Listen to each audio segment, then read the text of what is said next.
Hey, and welcome to Talent Acquisition Trends and Strategy. I'm your host, James Mackey. I'm really excited to speak with y'all today. We got on a great guest that's going to be sharing some really cool insights as she's rolling out her new interviewing platform for her company. Before we jump into it and introduce our guests, I wanted to ask if you have been getting value from this show. We really appreciate reviews on Apple Podcasts and Spotify.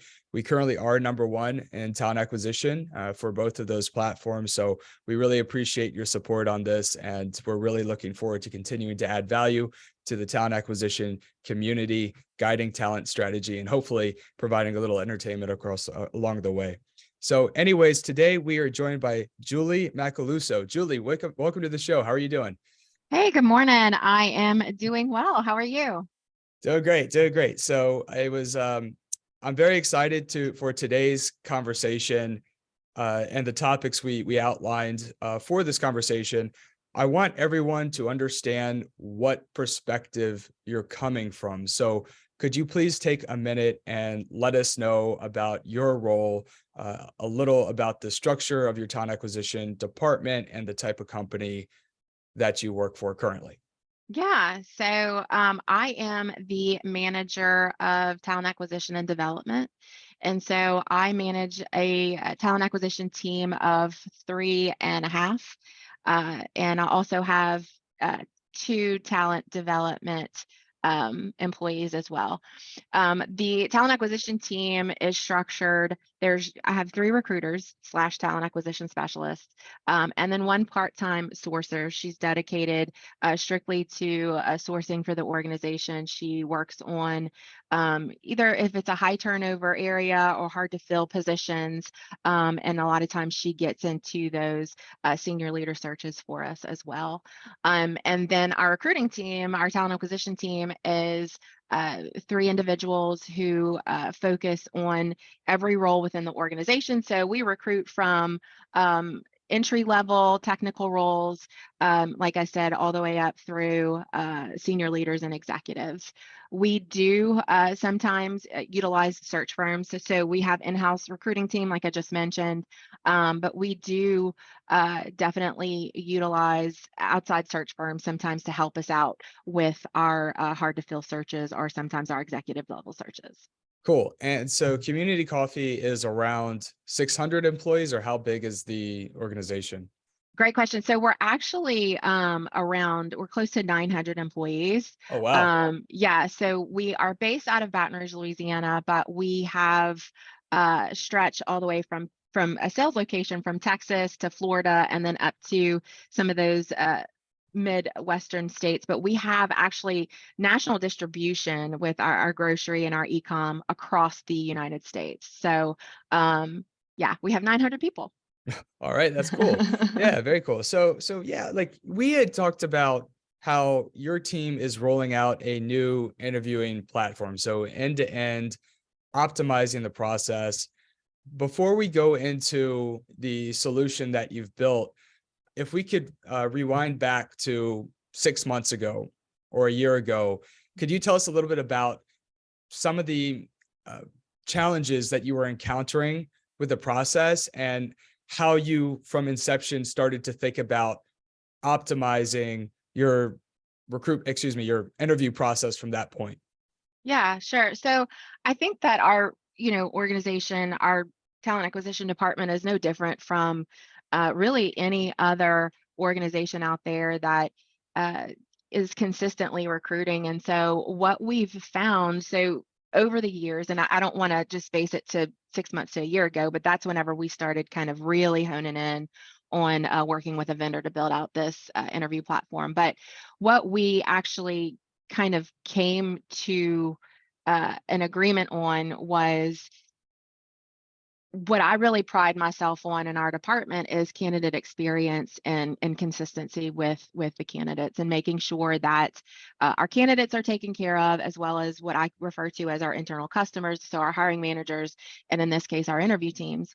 And what we needed to focus on was providing a solution that allowed that to exist together. And so the challenges that we consistently faced were really around the interview process, and not so much in the pre-screening, excuse me, but in the actual core interview. And so inconsistencies with maybe managers completing their interview, or making sure that the right questions were answered, making sure that the consensus on the candidates were actually done and then turned in. And so what we found was we researched vendors, and what we found was a platform that allowed us to, from the pre-screening, so after the candidate is identified as a viable candidate, from the pre-screening portion, which starts with the talent acquisition specialist, we found a platform that was able to kind of come in and start there.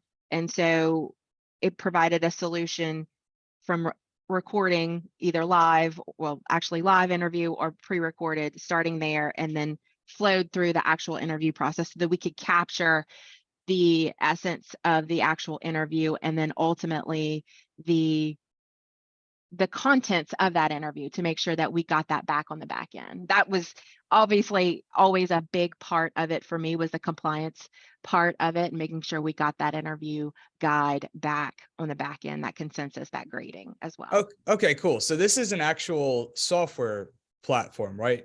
Yes, it Okay. is. This is a software platform. We worked with a vendor. We did not build this in-house. Mhm. This was, and I'm sorry if I didn't mention that earlier, but we worked directly with another vendor who came in, and they had a platform, and we have gone through the whole build out implementation phase over the last 6 months. We started Cool. last June. Okay, cool. So what's the platform? What's it called? VidCruiter. Which one? VidCruiter? VidCruiter? Okay, Yeah, cool. Uh, VidCruiter. and so what were the other platforms that you considered? Like, were there any Oh, geez. other ones that come to mind? It's okay if there isn't, but Yeah, there was, and unfortunately I can't remember their names, but yeah, no I worries. I I researched 3 separate interview, and to be honest with you, this research didn't just happen right before we decided to implement. It took a couple of years to really kind of, I guess, get in the mindset that we needed to change the way that we did things, Cool. and to make it less manual, more streamlined through a process like this. So there were 2 other um, companies that I'd spoken with, and I don't remember their names, but there were 2 other companies that I'd spoken with, and this seemed to fit the need of what we were trying to solve for. Sure, sure. So it's a combination of having better candidate experience. It sounds like also higher quality interviewing, where you're making sure the right custom questions are being asked by hiring managers, as well as efficiency gains, right? So recruiters can focus more on the, I suppose, quality conversations with candidates and less on the admin work. So what were some of the Yes. biggest uh, gains or improvements that you've seen since implementing this program? So we are in the process of we're not fully live yet with it, and so we are in the uh, I guess pre-pilot phase. We're in the pilot phase, and we will roll this out to our what we refer to as our home office. So you could say our corporate office, in the end at the end of January. And so the positions that we've piloted this out with, what we've noticed is, I will say, it's better candidate experience. And then it's also on the hiring manager side, it's in the interview team side, it's just the feedback that we've gotten is it's very easy to navigate. So it's very user friendly, and it's easier for them to read the questions, to grade, because it's all live. You read the question, you grade on that, because we interview by competency, and so you grade on that competency, and then it's all gathered for you once you've finished up your interview. So there's really no time taken. So yeah, you mentioned admin responsibilities on the recruiter, but it takes away that admin responsibility on the interview team / hiring manager as well, because they always, prior to this, they always had the responsibility of making sure that the consensus was done. That was done manually. And so it's really just kind of a one-stop shop, and they can consent once they've finished up the interview process. And so it does. Too bad. I think I'm talking a lot, but it does provide just, I would say, if I had to wrap this up in one word, efficiency. Okay, cool. So is this a full-blown applicant tracking system? No, it's Okay. not. Our applicant tracking system is Dayforce. Now, because we are still in the implementation phase, the end goal is that that VidCruiter is going to integrate with Dayforce. So it's really just a click of a button to start that screening process from Dayforce to the VidCruiter platform. Right now, what our team is having to do is just manually enter the candidate's information because it's not a full integration just yet. Mhm. Uh, the end goal is for it to be that. So hopefully that will be within a couple of months. Okay, cool. And so Dayforce is an applicant tracking solution that also goes over into the people management side, right? It's a full-blown It's HRIS or Yeah, it's an HCM for sure. It's Ceridian HCM? Dayforce, and we use it for every aspect of our business when it comes to an HCM. And part of that, uh, one of the modules is obviously the recruiting module, which handles and houses the ATS. Cool. So what's been your experience with Dayforce? For people tuning in, sometimes when we reference technologies, it's people are looking for the next best thing and for different solutions. So that's why I want to slow down specifically on VidCruiter. So thank you for the insight there. Sure. And Dayforce, what's been your experience thus far? So, okay, I have a question. Can I Yeah. mention like who we came from and then where Yeah, we're yeah, at yeah. now? That's Okay. fine. Like, and I I would don't, actually love to know like why. okay. Um, yeah. So we switched from, well, Taleo was our ATS prior to Dayforce. But prior to Dayforce, Ceridian / Dayforce, we did not have a complete um, HCM where everything was, I guess I'll use the words, housed on one platform. We had we used SAP, which we still use SAP for some things. Kronos, like payroll, like all of that stuff was just in different platforms. And so the leaders at the time wanted to make sure that, just kind of like how I'm doing right now with VidCruiter, that everything needed to be streamlined in order to make your process efficient, in order to have less manual work and then different, you know, dealing with different platforms. Um, the organization made the decision to have one HCM. Um, and so we switched from an ATS to Leo to Leo to Dayforce. And it's been, you go through that implementation gear and you learn a lot.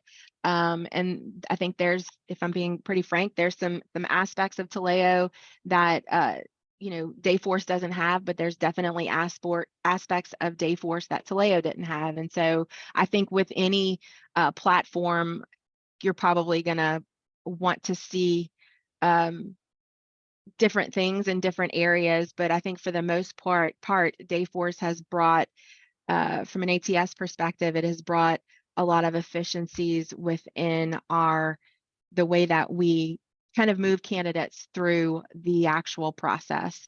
Uh, you know, Without getting into, I guess, the full of how Dayforce actually works, I think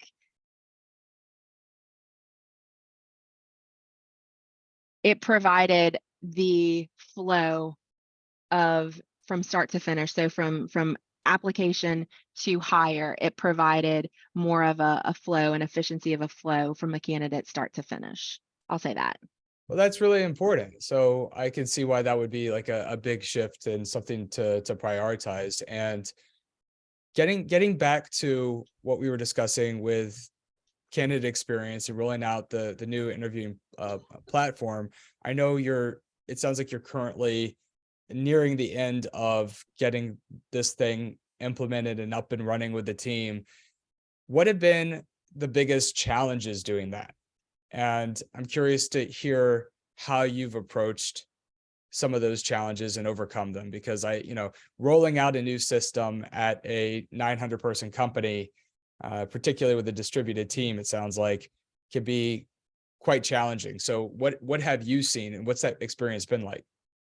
Well, it's been challenging, but also very rewarding because, of course, with any challenge, there's a learning opportunity there. And so I think what's going into the whole implementation for VidCruiter was I didn't really know what to expect, to be honest with you. And I had done implementations with implementations team with our implementations team with Dayforce, but I'd never actually led it myself. And so going into this, and we had weekly meetings with VidCruiter, and they were very good with navigating what the responsibility of Community Coffee was, and obviously what the responsibility of VidCruiter was. The challenge was really not because I'm a visual learner. And so in order for me to understand how things work, I need to actually do it.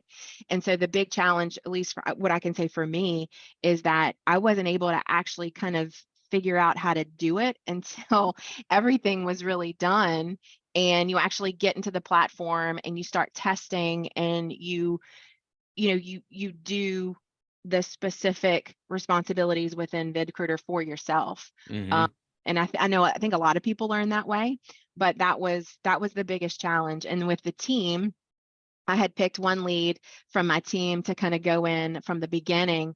And so we brought in the rest of the team kind of on the back end and required them to go through the VidCruiter training. There's a lot of modules in there for that VidCruiter uh, gives us resources for you to kind of learn along the way. And so I think it was just kind of one, not being able to, you can see, you can visualize, they can do it for you, because obviously with any implementation, you're because this was via Zoom because the company's in Canada. And so you're seeing it on their screen, but you're not actually doing it until everything's kind of said and done.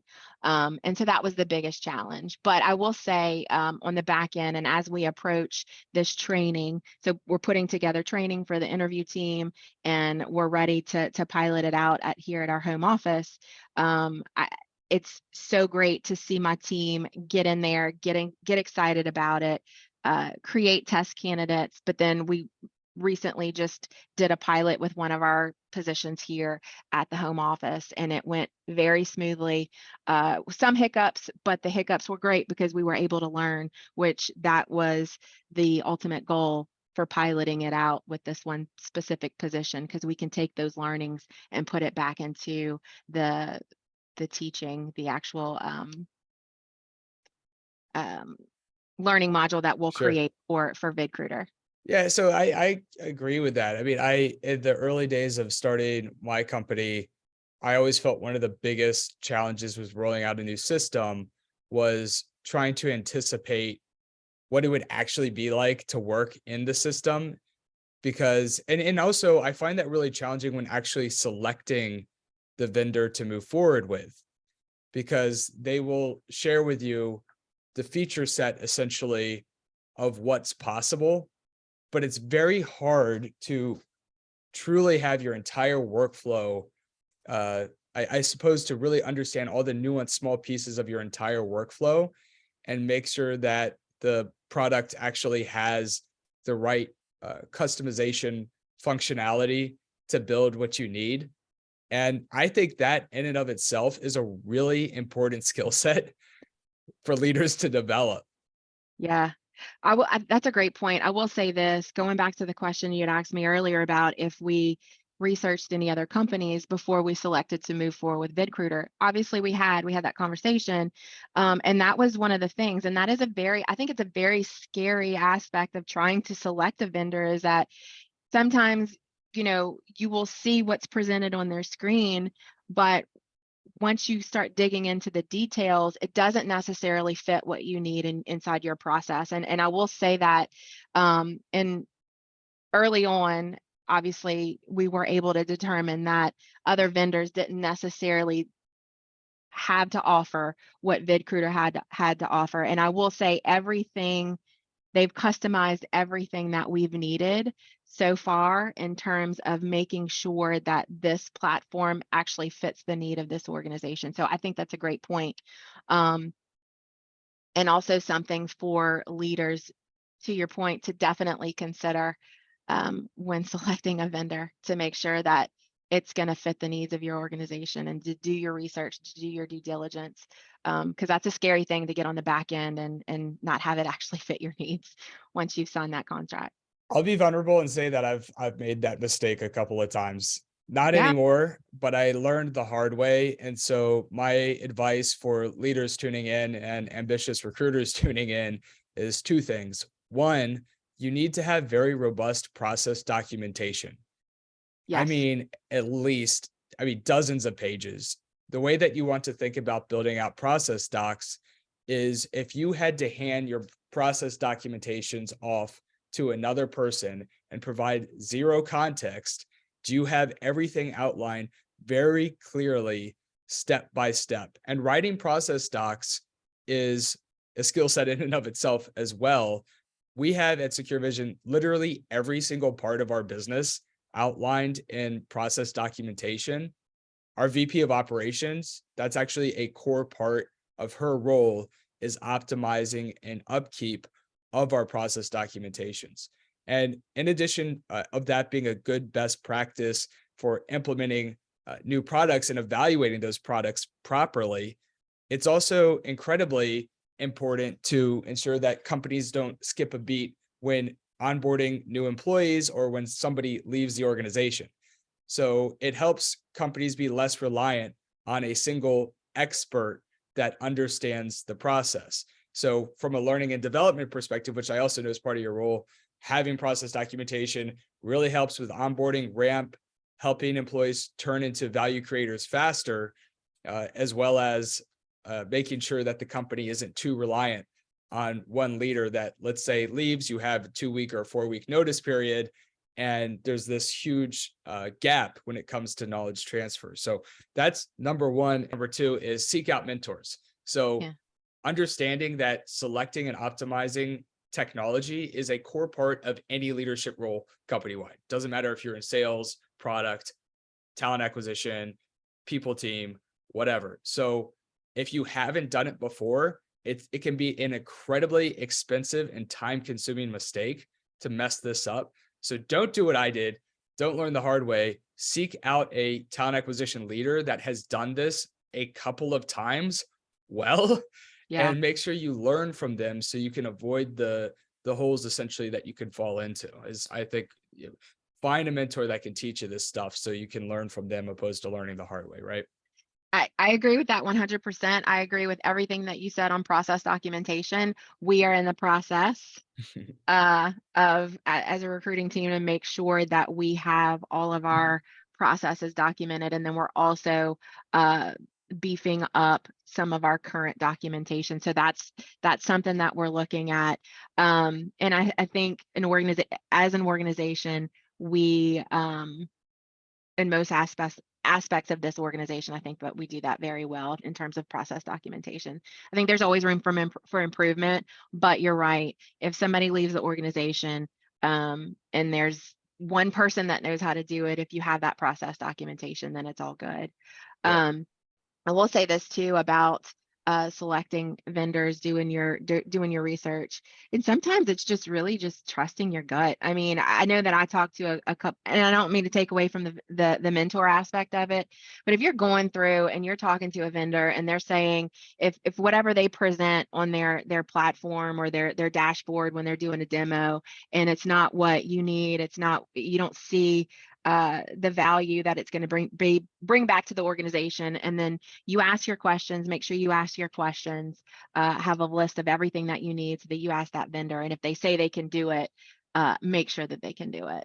sure. Um, And I think too, it's like you can't just solely rely on other people's experiences right. because every business to some extent is different. There could be companies out there that are similar.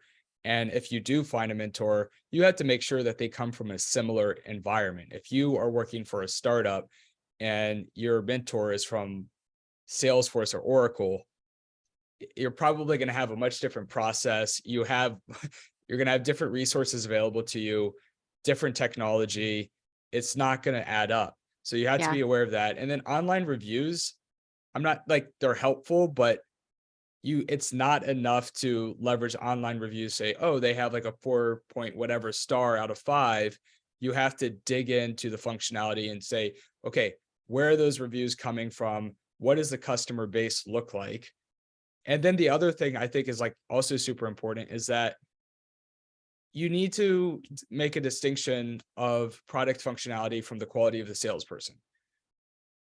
So some salespeople, some folks are just going to be more persuasive. Yeah. And what you want to look for is there's a difference between persuasion and providing a good prospect or customer experience.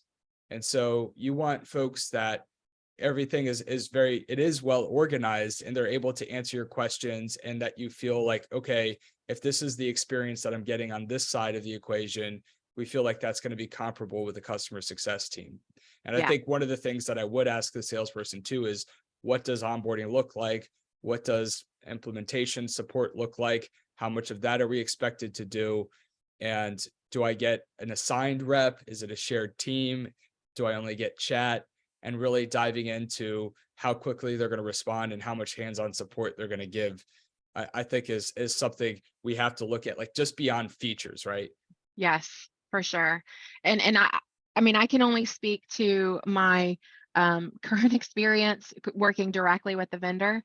And I feel like I've kind of been a little spoiled. I'll be honest with you, because the attention that we have gotten from VidCruiter on implementing this platform has been very consistent.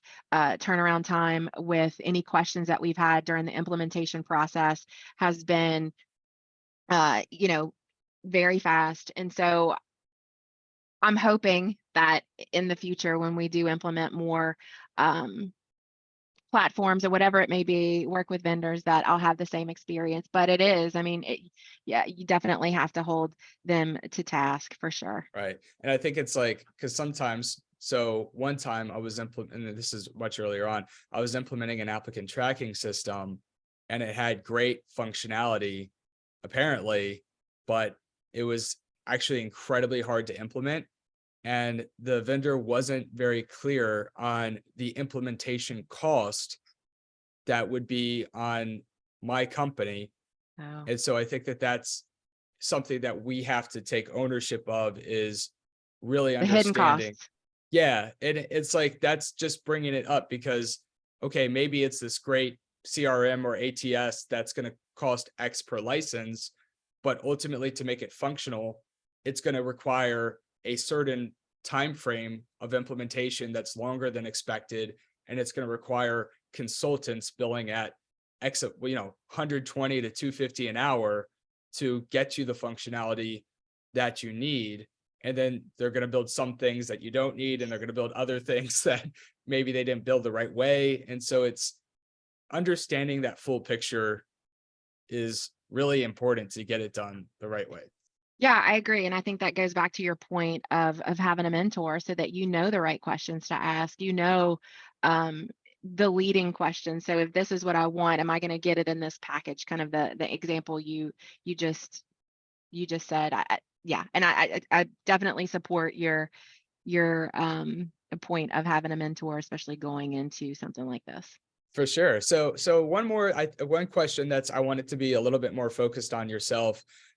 In your role currently, I would just love to learn, like, what's the biggest lesson learned? Like, what is the biggest Mm. kind of light bulb moment, um, impactful experience in terms of your own career development that you'd like to share with us, just so, maybe other folks are experiencing something similar, or you can help them kind of move faster in terms of their development.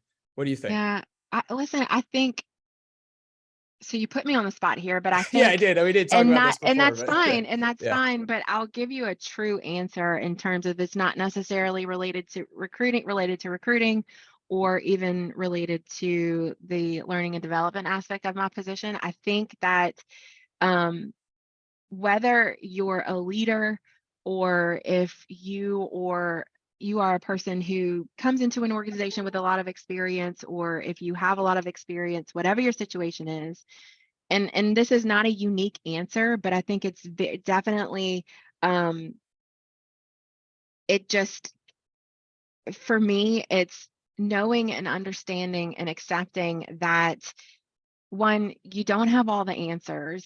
Two, if you build a team that has experience, or even whether it's experience in the role or experience in life, let's just say, you can always learn from somebody else. And I think sometimes leaders get cautious about learning from the people that they have on their team, but it ultimately is what makes your team. And if you are not afraid to learn from one another, regardless of what your role is, it's gonna be better for the organization. It's going to bring more value to what you do, whether it's in recruiting or, whether it's in sales.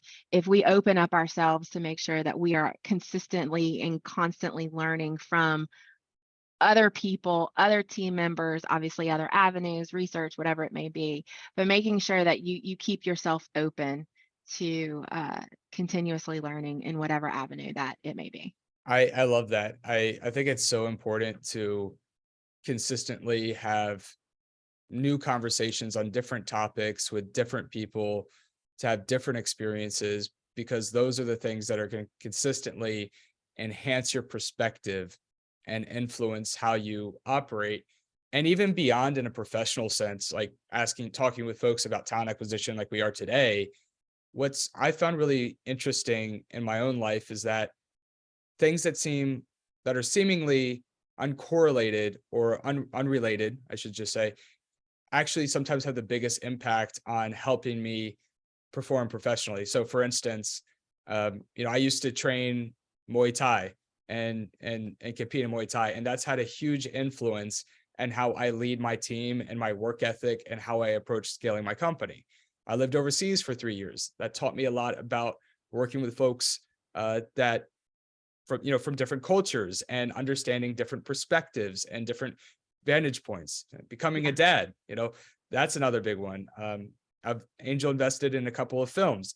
All of those seemingly unrelated experiences have made me much better at my job. So I think, in addition to finding industry mentors, which is incredibly important, investing in your hobbies and what you're passionate about will also help you generate better results, because there are things that are kind of hidden in terms of lessons learned that you can apply. So I think that that's also, I don't, have you experienced something like that? Um, you know, I- you're putting me on the spot here. As you were talking, I was just like, what, that's great. Like I don't know that I ever, and I don't know. Like I've never said, okay, well, at least not consciously, said this Right. aspect or this experience has definitely impacted the way that I do things here. Now, I think probably to a certain extent. I mean, whether it's whatever your focus is outside of work, but no, I don't have Yeah. one. I I'm think a lot sorry. of it though, well, I think you bring up like a really good point though. I think sometimes it's not conscious. Yeah, And so that's really yeah. interesting too. But it's like our life experiences and the way that our perspective is shaped is going to influence how I we will. approach our job and crafting solutions and challenges and things like that. I mean, I guess, yeah. I mean, I think the way, for me too, the way that my life experiences, I guess maybe an example, the way that I, kind of treat people here. Obviously, I want to make sure that I get to know people here. I want to make sure that my words are kind. I want to make sure that, if because I tend to be direct, I'm a direct talker. And so sometimes I want to make sure that, because if I talk to you directly, I don't want you to get offended. And so I make sure that people are not, and that comes from outside. And the reason that I say that is that it comes from external experiences. And so, yeah, consciously, subconsciously, we bring things that we have experienced outside of work into work. And I think it is impactful, whether we know it or not. Right. Absolutely. I totally agree on that. Well, hey, Julie, this has been a lot of fun. I have no doubt that this is going to inform talent strategy. And what's really cool about it is I think one of the cool points we really spoke to is implementation of new technology, common pitfalls, challenges. I don't think it's a topic that's discussed enough, and being really clear on the challenges you're experiencing, understanding the features, the functionalities, and then what implementation is going to look like. I think we provide a lot of good context there that will hopefully guide talent strategy for leaders that are going through this, or even Hmm. if they're not now, hopefully they can hear this and avoid some of the mistakes that I know I've made, that I'm probably not the only one to have made. So, Yeah.